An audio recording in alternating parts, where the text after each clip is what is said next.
The scream echoed through the corridors of the Louvre Palace on a cold January morning in 1393, cutting across the stone walls like a blade through silk. It was not the war cry of a conquering king, nor the roar of authority from an absolute monarch.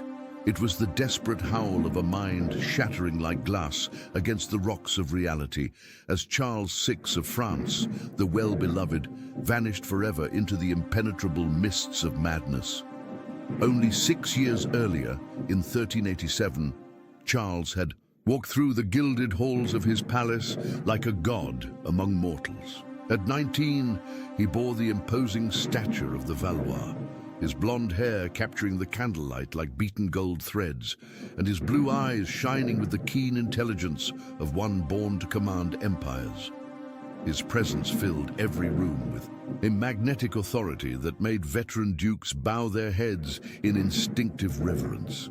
When he smiled, and he smiled often during those golden days, it was as if the sun itself had illuminated the French court. Chroniclers of the time described him as the most beautiful prince of Christendom, a young monarch whose physical beauty mirrored the greatness of his realm.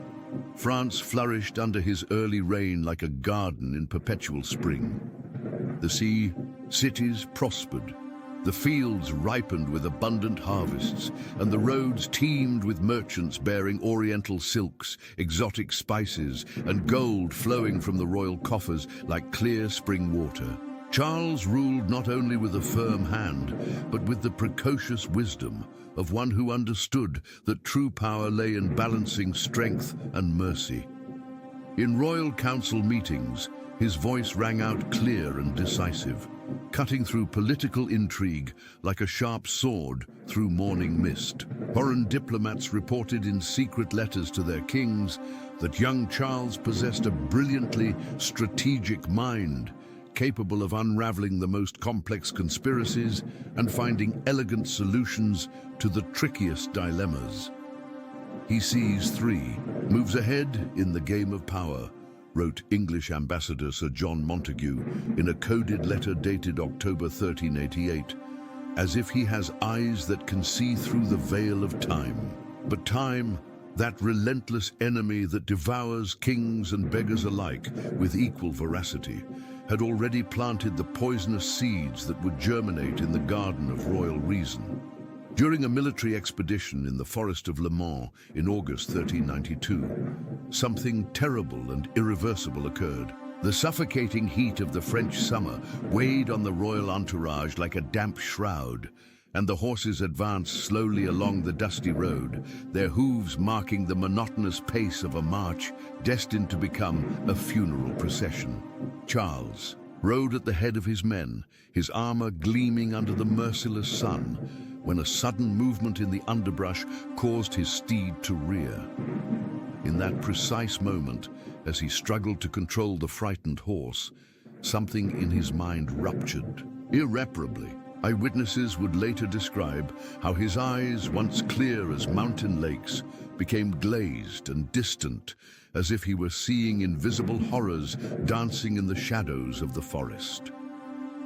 The king began shouting that he was being pursued by invisible enemies, chronicler Jean Froissart reported, his hands trembling uncontrollably as he drew his sword, striking at the air as though fighting demons only he could see. The royal retinue watched in paralyzing horror as their monarch, the most powerful man in France, transformed before their eyes into something barely recognizable as human.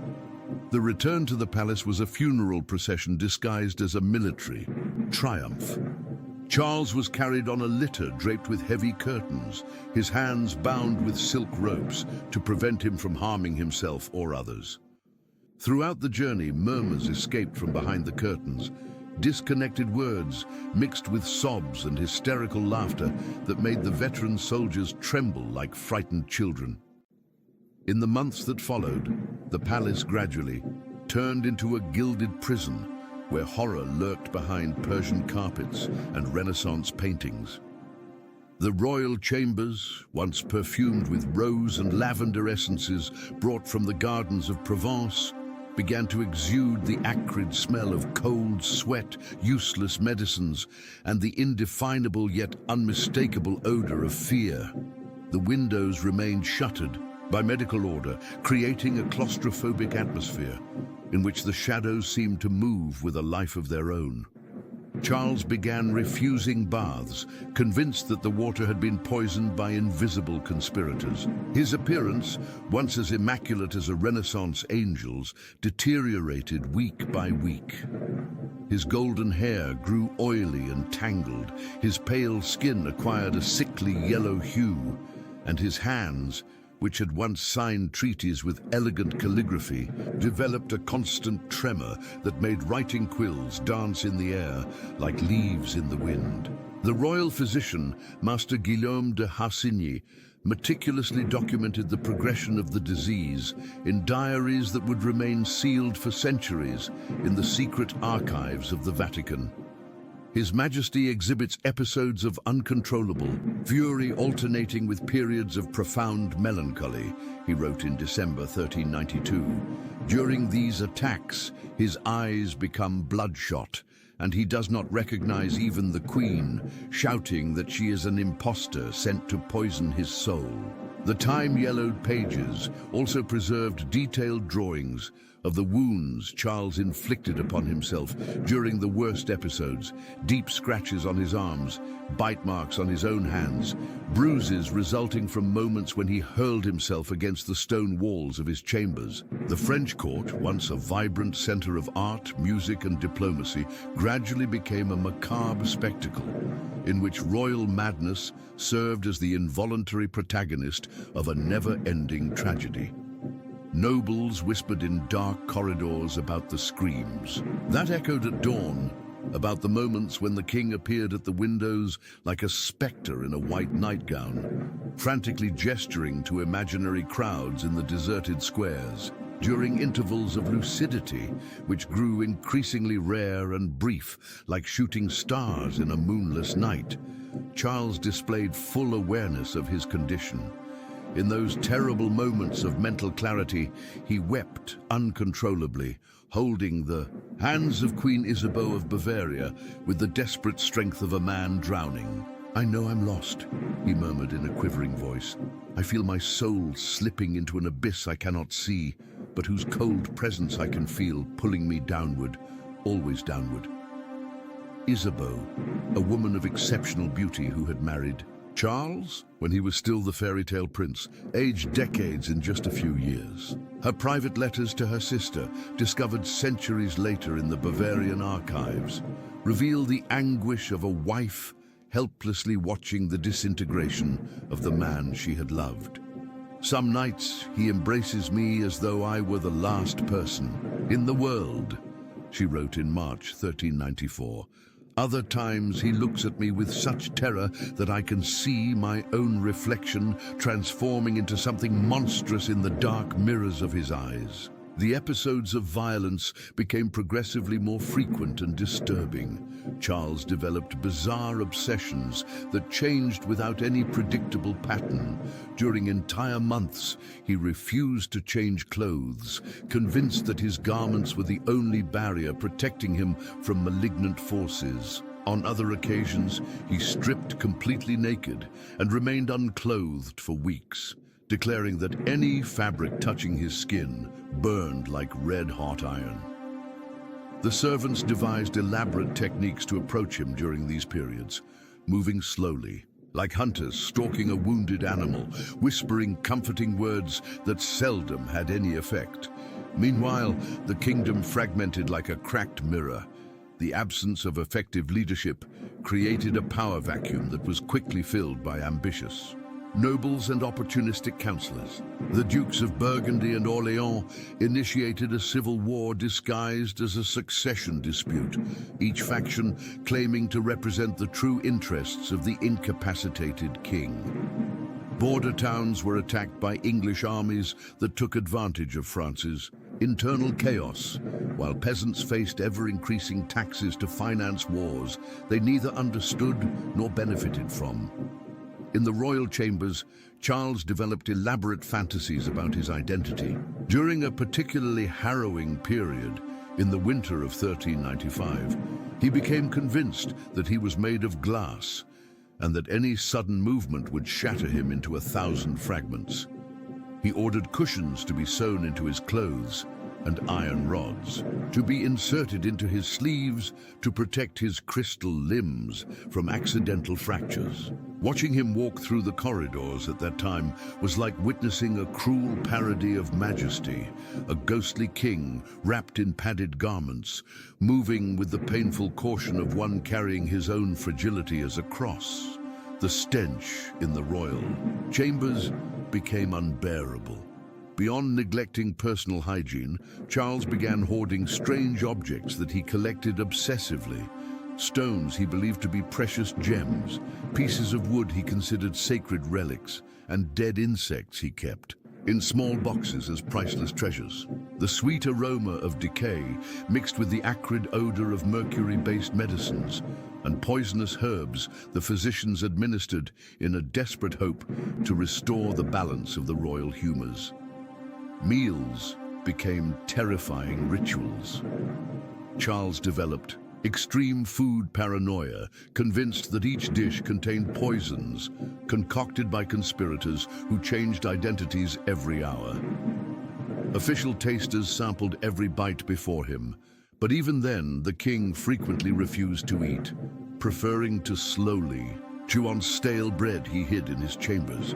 His body, once athletic and imposing, wasted away until it became a skeletal shadow of the man he had been. The royal garments, tailor-made for a robust physique, hung loosely over his angular shoulders like shrouds on ambulant skeletons. During the dreadful summer of 1396, Charles went through a period of approximately 3 months, during which he recognized no member of his family or court. To him, they were all impostors engaged in an elaborate conspiracy to steal his identity and treasures. Isabeau was forced to approach him in a different disguise each day, sometimes pretending to be a humble servant, other times a devout nun, in a desperate hope of gaining a few moments of connection with the man lost in the mists of insanity. The physicians of the time, limited by the rudimentary knowledge of medieval medicine, attempted treatments we would consider cruel tortures today. Charles was subjected to regular bloodletting that left him even paler and weaker, cold baths, intended to cool the hot humors, and forced ingestion of potions containing mercury, antimony, and other toxic substances that likely aggravated his condition. Barber surgeon Jean de Troyes documented in his medical records that the king experienced such violent tremors during the treatments that 4 strong men were required to hold him while we administered the remedies. The situation reached its darkest point during the winter of 1397, when Charles spent entire weeks convinced that he was dead. He refused to eat or drink anything, arguing that the deceased needed no earthly sustenance. He lay motionless in his bed for hours on end, his eyes fixed on the ceiling, murmuring prayers for the dead and asking forgiveness for sins he believed he had committed in life. The constant burning of incense in his chambers could not mask the smell of disease and despair that impregnated every object, every curtain, every stone of the walls that bore witness to the disintegration of a royal mind. Isabeau, during this period, kept a secret diary in which she recorded the fluctuations of her husband's mental state. "Today, he looked at me as though seeing me for the first time in years," she wrote in an entry dated February 1398. "He held my hand and said my name with such tenderness that for a moment I thought our Charles had returned. But then his eyes filled again with that terrible fog, and he recoiled, shouting that I was a demon disguised as his dead wife." These pages, discovered only in the 18th century, provide an intimate and devastating testimony of the impact of mental illness not only on Charles himself, but on all those who loved him. The nobles of the court developed elaborate rituals to deal with the royal unpredictability. They approached Charles always in groups, never alone, and kept swords discreetly at hand in case he entered another violent episode. The royal protocol was adapted to accommodate his obsessions. If he believed he was made of glass, everyone present moved with exaggerated caution. If he insisted he was dead, they spoke to him in reverent whispers as though in a funerary chapel. During his moments of lucidity, Charles displayed a harrowing awareness of his condition. He wrote poignant letters to his children, asking forgiveness for the terrible legacy he was leaving behind. "My dear princes," read one missive found, "in the royal archives, I pray that God protects you from the curse I carry in my blood. If there is divine justice, let it fall only upon me, and spare you this prison of waking nightmares in which I find myself." Royal paranoia gradually extended to ever more specific aspects of his daily life. Charles developed the belief that his chambers were infested with invisible demons, whispering blasphemies in his ears during the night. He ordered priests to perform daily exorcisms in his rooms, ceremonies that turned into grotesque spectacles, where holy water was splashed onto furniture as Charles screamed and writhed as if physically attacked by supernatural forces. The king's progressive isolation created an atmosphere of constant suspense in the palace.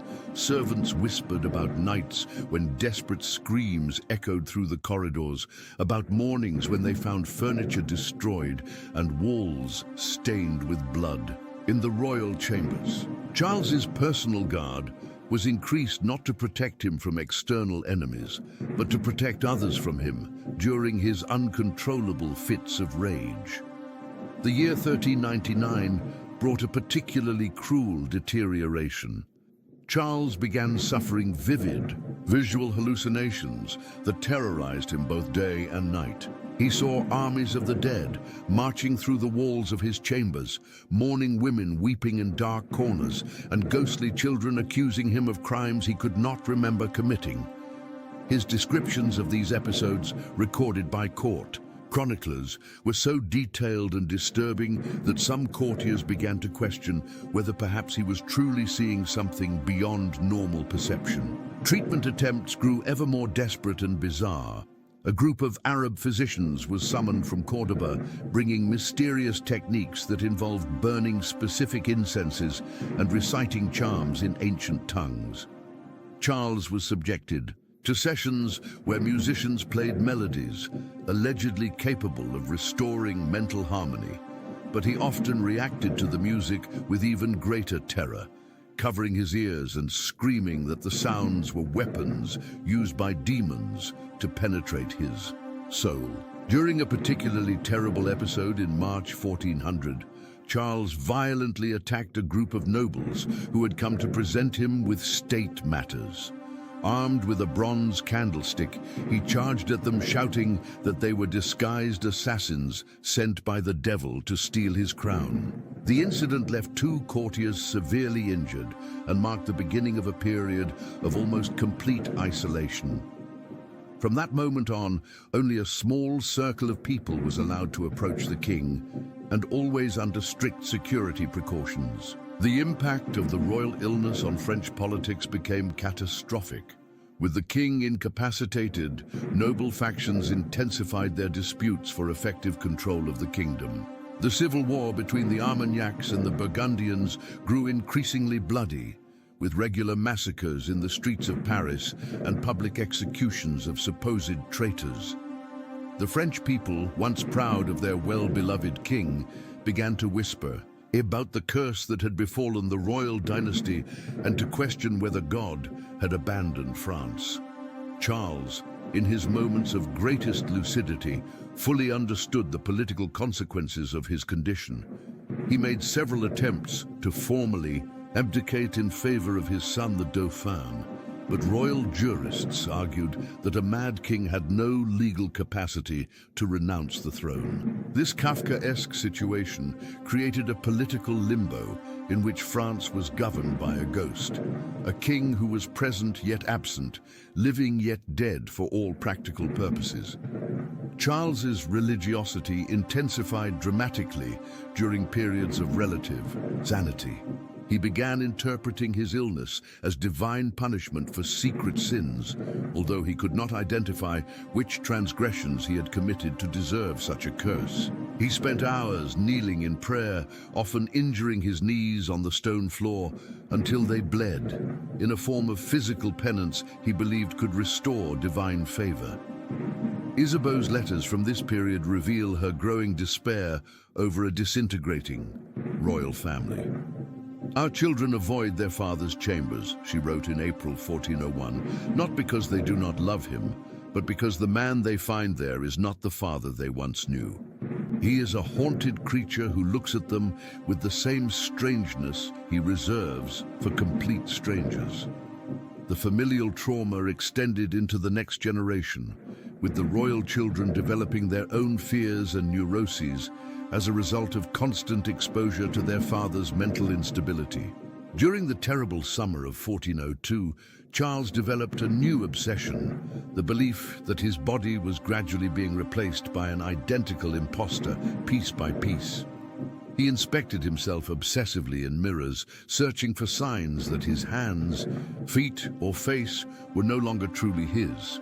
This bodily paranoia led to even more bizarre behaviors, such as attempting to tear parts of his own skin to verify if something false lay beneath.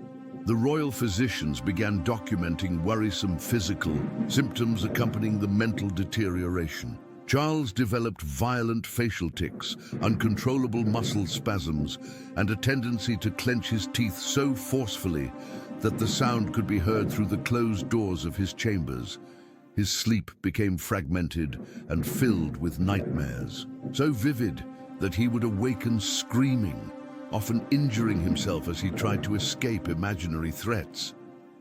Charles's progressive social isolation turned him into an almost mythical figure within his own palace.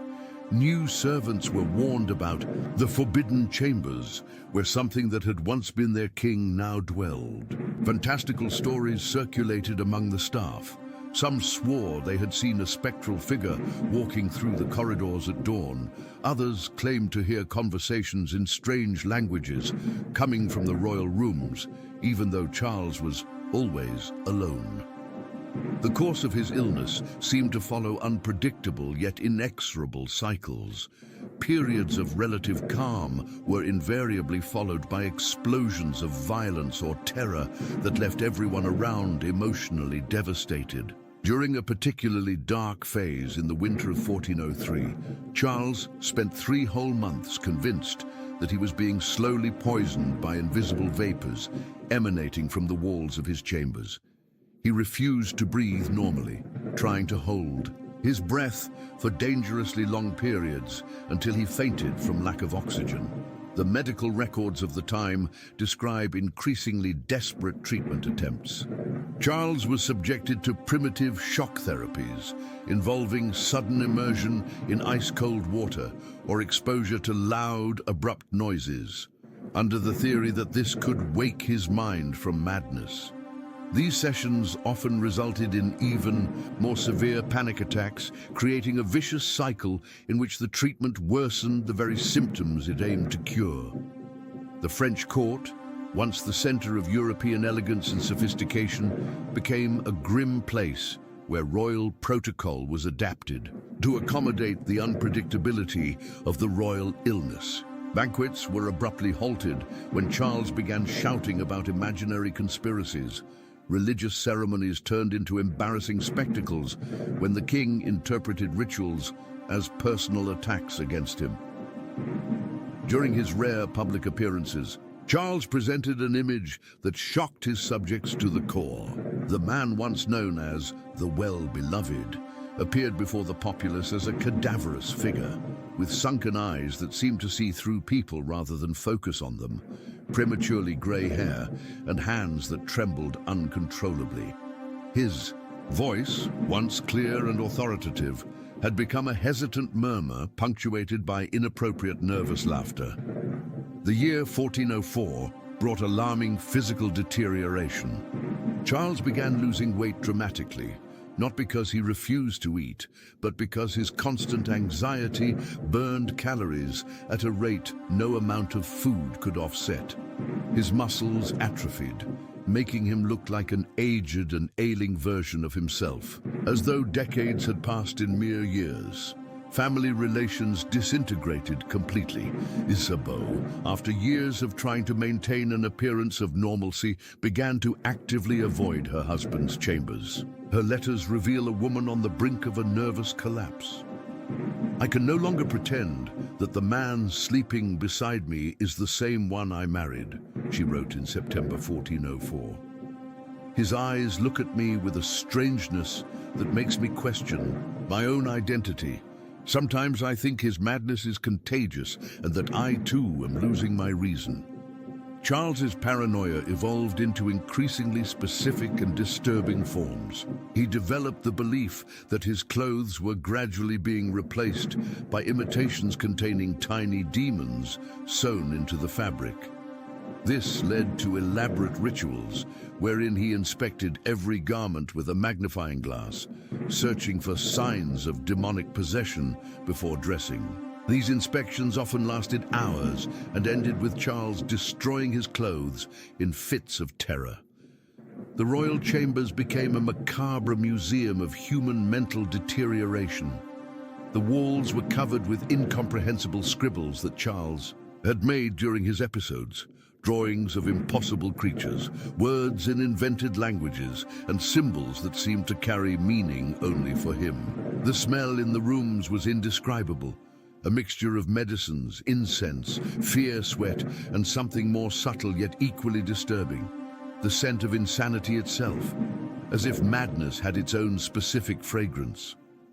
During the devastating summer of 1405, Charles went through a phase in which he believed he was being slowly transformed into a non-human creature. He inspected his hands obsessively, looking for signs that his fingers were turning into claws. He examined his tongue in the mirror, convinced it was bifurcating like a serpent's. These obsessions led him to self-harming behaviors, attempting to correct the imagined transformations with sharp instruments hidden in his chambers. The psychological impact on the court was immeasurable. Nobles who had served Charles during his glorious years developed their own mental issues after years of exposure to the constant atmosphere of terror surrounding the king. Some suffered nervous breakdowns. Others developed specific phobias related to the monarch's erratic behavior. The very social structure of the French court was fundamentally altered by the presence of this royal figure who was both powerful and utterly powerless. Efforts to hide the true extent of the king's illness from the public became increasingly elaborate and desperate. Official portraits were commissioned, showing Charles in majestic poses, but artists had to work from old memories or earlier paintings, since the king could no longer remain still long enough to pose. These images, distributed throughout the kingdom, created a disturbing cognitive dissonance between reality and official fiction. During his last years of relative consciousness, Charles displayed moments of devastatingly lucid insight into his condition. "I am a ghost king," he once said, as recorded by chronicler Michel Pintoin, "ruling a kingdom that may be as unreal as the demons I see dancing in the corners of my chambers. Perhaps you are all products of my diseased imagination. Perhaps I'm the only real being in this world of shadows." The deterioration reached its final climax during the months preceding his death in 1422. Charles became utterly unable to recognize anyone, living in a world populated entirely by ghosts, of distorted memories and vivid hallucinations. His speech dwindled to incomprehensible murmurs, punctuated by sudden screams that made the servants jump in fright. The man who had once commanded armies and negotiated with kings became a haunted child, afraid of shadows and sounds, completely dependent on others for the most basic functions of life. When death finally arrived on a cold October morning in 1422, it was almost a relief for all involved. Charles VI, the Mad King, the well-beloved turned well-forgotten, breathed his last surrounded only by a few loyal servants and priests murmuring prayers for the dead. His face, in its final repose, momentarily regained a trace of the beauty he had possessed in youth, as if death had freed his soul from the invisible prisons that had tormented it for 3 decades. But the tragedy of Charles VI transcended his individual death. It represented the end of an era of royal innocence, the moment when France discovered that its kings were neither divine nor invulnerable, but fragile mortals, subject to the same flesh and spirit corruptions that afflicted the humblest of subjects. The illness that transformed a beloved king into a misunderstood monster revealed a terrible truth about the nature of human power, that even those who ruled empires were ultimately prisoners of their own brains, hostages of neural chemistry that could turn a god into a terrified child under the cruelty of a divine sentence. The legacy of Charles VI remains as a somber reminder that the line between sanity and madness, between majesty and monstrosity, is thinner than anyone would like to admit. His story echoes through the centuries like a ghostly echo of human fragility, revealing uncomfortable truths about the nature of power, dignity, and the mortal condition we all share, regardless of birth or title. In the years immediately following Charles's death, France desperately sought to erase the most disturbing memories of his reign. Official chroniclers were ordered to minimize descriptions of his most severe episodes, painting a sanitized portrait of a melancholic king rather than one completely insane. But the darkest truths have a persistent way of surviving attempts at censorship, filtering through private letters, secret diaries, and whispers passed down from generation to generation like wounds that never fully heal. The palace where Charles spent his final years was gradually abandoned, not by official decree, but by an instinctive aversion that gripped all who had witnessed the horrors that occurred there. Servants reported that certain corridors remained perpetually cold, even in the hottest summer, and that inexplicable sounds, murmurs, dragging footsteps, hysterical laughter, continued to echo from the old royal wings long after all human occupants had left them. The Valois dynasty would forever carry the psychological scars left by Charles VI's reign. His descendants developed a hereditary paranoia about issues of mental sanity, subjecting themselves to obsessive medical examinations and interpreting any sign of eccentricity as a harbinger of a family curse. This dynastic anxiety would influence crucial political decisions in subsequent generations, creating a pattern of instability that contributed to the eventual collapse of the French monarchy centuries later. The medicine of the time, powerless before the neurological complexity afflicting Charles, began formulating increasingly elaborate theories about the causes of royal madness. Some physicians proposed that the illness had been caused by malevolent astrological alignments at his birth. Others suggested slow poisoning by heavy metals or demonic possession disguised as a natural disease. These theories, though scientifically unfounded, revealed a human desperation to find rational explanations for the irrational, to impose order upon the chaos that had destroyed the most powerful man of his era. The women of the French court, particularly those who had served close to the royal family, developed their own silent rituals of mourning and remembrance. Isabeau of Bavaria, after Charles's death, retreated to a convent where she spent her remaining years writing memoirs that were never published. Documents lost in the mists of history, but said by contemporaries to contain descriptions so vivid and disturbing of her husband's episodes that they made the nuns weep merely at their reading. The French people, who had loved Charles during his golden youth, developed a complex and ambivalent relationship with his memory. In taverns and marketplaces, stories about the Mad King mingled with folk legends, creating a popular mythology in which Charles appeared simultaneously as a tragic figure worthy of compassion and as a grim warning about the dangers of absolute power. These popular narratives, transmitted orally through generations, preserved aspects of historical truth that official records tried to suppress. The architecture of French royal palaces was subtly modified in the following decades, reflecting painful lessons learned during Charles VI's reign. Royal chambers were henceforth designed with multiple emergency exits, windows were reinforced to prevent suicide attempts, and elaborate internal communication systems were installed to allow quick calls for help in case of medical or psychological emergencies. These architectural changes remained silent testaments to an era when royal madness had turned palaces into gilded prisons. The physicians who had treated Charles during his years of illness carried deep trauma for the rest of their lives. Guillaume de Arsigny, the chief royal doctor, developed an obsession with studying melancholy that consumed him until his own death. His personal diaries, discovered centuries later, reveal a man tormented by guilt and by the sense of powerlessness before the suffering he had witnessed. "I was witness to the disintegration of a human soul," he wrote in his final pages, "and that vision haunts me more than any pestilence or war I ever faced in my medical career."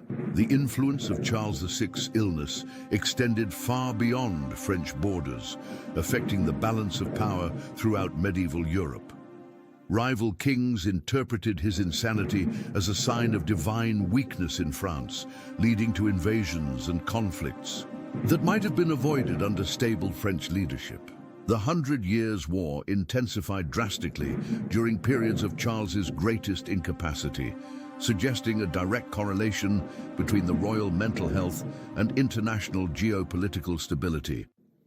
The children of the French court who came of age during Charles VI's reign bore profound psychological scars into adulthood.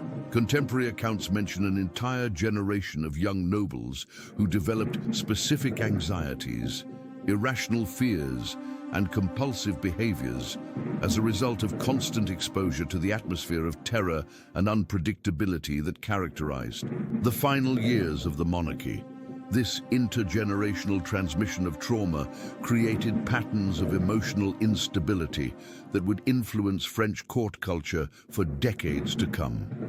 The literature of the time began to reflect themes of madness and mental fragility with a frequency and intensity previously unseen.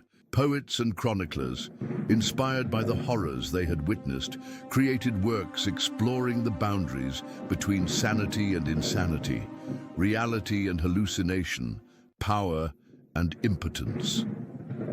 These artistic creations preserved emotional aspects of the historical experience that official documents could not capture, offering unique insights into the collective psychological impact of royal madness. The French clergy developed complex theological interpretations of the spiritual meaning of Charles II's illness. Some preachers presented it as divine punishment for the nation's hidden sins, while others saw it as a test of the collective faith of France. These differing religious interpretations caused rifts within the church itself, with factions disputing the official narrative about what royal madness signified in terms of divine will and national destiny. Charles VI's children, each in their own way, carried the psychological burden of having grown up under the shadow of their father's insanity. The future Charles VII developed a hesitant and insecure personality that would profoundly affect his own reign, while other children manifested compulsive behaviors and anxieties echoing in a muted form, the symptoms that had destroyed their father. This family transmission of trauma illustrates how one individual's mental illness can reverberate across generations, creating patterns of suffering that transcend the personal experience. European medicine, confronted with its absolute impotence, before Charles VI's condition began a slow evolution toward more observational and less invasive approaches to treating mental illnesses. The spectacular failures of the treatments applied to the French king served as painful lessons about the limits of medieval medical knowledge, planting seeds of scientific humility that would eventually contribute to more sophisticated developments in understanding the human mind. The noble women of the era, particularly those married to powerful men, developed informal networks of mutual support, inspired by Isabeau of Bavaria's example of silent suffering. These networks provided emotional support and practical advice for dealing with husbands showing signs of mental instability, creating a primitive but effective form of group therapy that helped many families navigate similar crises with greater resilience. The architectural transformation of royal palaces was not limited to security modifications, but also included aesthetic changes intended to create calmer environments, less likely to provoke episodes of anxiety or paranoia. Softer colors replaced. Traditional vibrant tones, lighting systems were refined to eliminate abrupt shadows that could trigger hallucinations, and therapeutic gardens were developed as spaces for recovery and peaceful contemplation. Charles VI's deepest legacy may reside in the way his personal tragedy revealed universal truths about the fragility of the human condition. His story demonstrates that neither power, wealth, nor social position can protect an individual from the whims of neurochemistry, from the brain's chemical vulnerabilities, or from the still unexplained mysteries of the human mind. In his public disintegration, Charles VI became a mirror in which all of humanity could glimpse its own most secret and terrifying vulnerabilities. The France that emerged after Charles VI's death was fundamentally different from the nation that had existed before his illness. The concept of divine royal right had been irreversibly damaged by the public demonstration that kings could be as fragile and broken as any beggar in the streets. This ideological transformation planted seeds of questioning about absolute authority that would eventually blossom into revolutionary movements centuries later.